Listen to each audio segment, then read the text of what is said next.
Very good morning అండి. ఇవాళ 5 అంశాల గురించి మాట్లాడుకుందాం.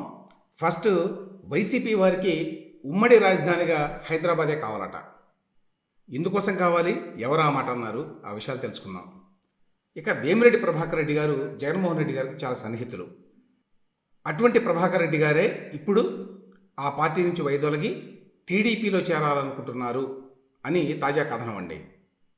సజ్జల రామకృష్ణారెడ్డి గారు మరి ఆయన ప్రధాన సలహాదారు ప్రభుత్వానికి. అటువంటి వ్యక్తికే 2 ఓట్లు ఉన్నట్టుగా ఇప్పుడు తేలిందండి. ఎక్కడెక్కడ ఉన్నాయి ఆ 2 ఓట్లు, దాని గురించి సజ్జల గారి ఎక్స్ప్లెనేషన్ ఏమిటి అనేది తెలుసుకుందాం. రాజధాని ఫైల్స్ అనే సినిమా గురించిన వివాదం తెలుసు. ఆ సినిమా రేపు రిలీజ్ కావాల్సి ఉంది. యాక్చువల్గా ఈలోగా వైసీపీ వారు హైకోర్టుకు వెళ్ళారండి. ఏమని, ముఖ్యమంత్రి జగన్మోహన్ రెడ్డి గారిని చాలా బ్యాడ్ లైట్లో చూపించారు ఈ సినిమాలో, అందువల్ల దీన్ని ఆపాలి అని చెప్పి. సరే, ఇటు వాళ్ళు అటు, అటు వాళ్ళు ఇటు కేసులు వేయటం చూస్తున్నాం. అయితే దాని మీద ఏం జరిగింది హైకోర్టులో అనే దాని గురించి తెలుసుకుందాం. ఇక ముద్రగడ పద్మనాభం గారు, ఈయన పరిస్థితి చాలా డోలాయమానంలో పడిపోయిందండి. ఎందుకు ఏమిటి అనే విశేషాలు కూడా తెలుసుకుందాం. మొదటిగా, ఉమ్మడి రాజధానిగా హైదరాబాదే ఉండాలి అని చెప్పి వైసీపీ వాళ్ళు అడుగుతున్నారండి చాలా విచిత్రంగా. దాదాపు 10 ఏళ్ళు పూర్తయిందండి. 2014 నుంచి 10 ఏళ్ల పాటు హైదరాబాదు ఉమ్మడి రాజధానిగా ఉంటుంది అని చెప్పి ఏపీ రీఆర్గనైజేషన్ యాక్ట్లో పెట్టిన విషయం మనకు తెలుసు. ఇప్పుడు ఇన్నాళ్ల తర్వాత అమరావతిలో రాజధాని ఏర్పాటు చేసుకున్న తర్వాత, అక్కడి నుంచే గత 7-8 సంవత్సరాలుగా ప్రభుత్వ యంత్రాంగం నడుస్తున్న తర్వాత ఆ పార్టీ నాయకుడు వైవి సుబ్బారెడ్డి గారు నిన్న విశాఖపట్నం విమానాశ్రయంలో విలేకరులతో మాట్లాడుతూ ఉమ్మడి రాజధానిగా హైదరాబాదే ఉండాలి, న్యాయపరమైన చిక్కులు తొలగే వరకు ఇదే మంచిదే అని అభిప్రాయపడ్డారట. న్యాయపరమైన చిక్కులు అంటే ఏంటండి, విశాఖపట్నాన్ని ఎగ్జిక్యూటివ్ క్యాపిటల్ పేరుతోటి అక్కడికి రాజధాని మార్చాలి అనేది వాళ్ళ ప్రయత్నం. అది 5 సంవత్సరాల్లో జగన్మోహన్ రెడ్డి గారు చేయలేకపోయారు. First point.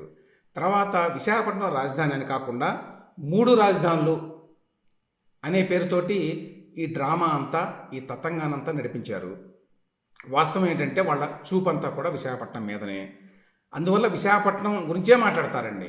కర్నూలుకి రాజధాని మారే వరకు హైదరాబాదే ఉమ్మడి రాజధానిగా కొనసాగాలి అనే మాట అనరు. అమరావతిలో నిర్మాణాలన్నీ పూర్తయ్యే వరకు హైదరాబాద్లోనే ఉమ్మడి రాజధాని కొనసాగాలి అనే మాట అనరు. విశాఖపట్నంలో మనం ఎగ్జిక్యూటివ్ రాజధాని పెట్టుకునే వరకు హైదరాబాదులో ఉమ్మడి రాజధాని కొనసాగాలి. ఇది ఎంత సిగ్గుచేటండి ఈ మాట అనడం. 10 ఏళ్ల తర్వాత, ఇప్పుడు 24 బహుశా జూన్లో అనుకుంటాను అయిపోతుంది ఉమ్మడి రాజధాని టర్మ్ అనమాట. 10 ఏళ్ల వరకు మాత్రమే అన్నారు. అది కూడా ఎందుకు, కొత్త రాష్ట్రానికి రాజధాని లేదు కాబట్టి అప్పటి వరకు తాత్కాలిక అరేంజ్మెంటు హైదరాబాద్లో. అవన్నీ కూడా తెలంగాణ ప్రభుత్వం యొక్క భవనాలు.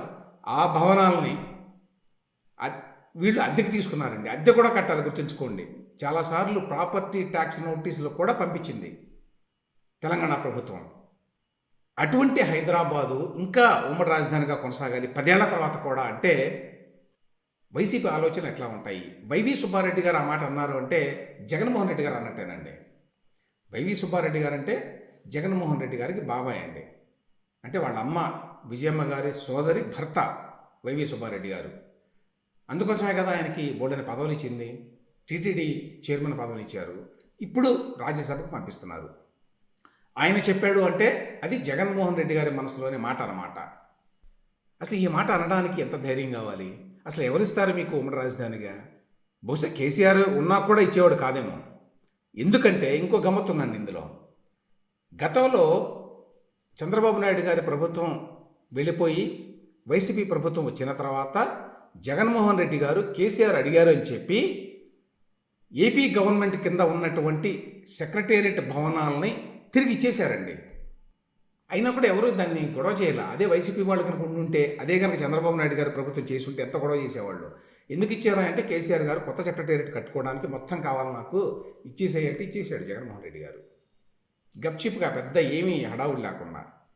మరి మీరు ఇప్పుడు ఉమ్మడి రాజధానిగా కావాలని చెప్పి కోరుకుంటే ఎందుకు ఇచ్చారు ఆ బిల్డింగులన్నీ వెనక్కి, సెక్రటేరియట్లో ఉన్న బిల్డింగులన్నీ? ప్లస్ ఎక్కడ పెట్టుకుంటారు ఆఫీస్లో మీరు? ఇప్పుడు సెక్రటేరియట్ తీసుకొచ్చి ఎక్కడ పెడతారు? హైదరాబాద్లో ఉన్నటువంటి బిల్డింగులు ఇచ్చేశారు వెనక్కి. అవన్నీ కూలగొట్టేశారు కేసీఆర్ గారు. కూలగొట్టి కొత్తగా బ్రహ్మాండమైనటువంటి ఒక సెక్రటేరియట్ భవనాన్ని కట్టుకున్నారు. మరి ఇప్పుడు ఎక్కడ కడతారు? ఎక్కడ పెడతారు సెక్రటేరియట్ భవనాన్ని? ఎక్కడ కూర్చుంటారు ముఖ్యమంత్రి గారు? ఎక్కడ కూర్చుంటారు మంత్రులు?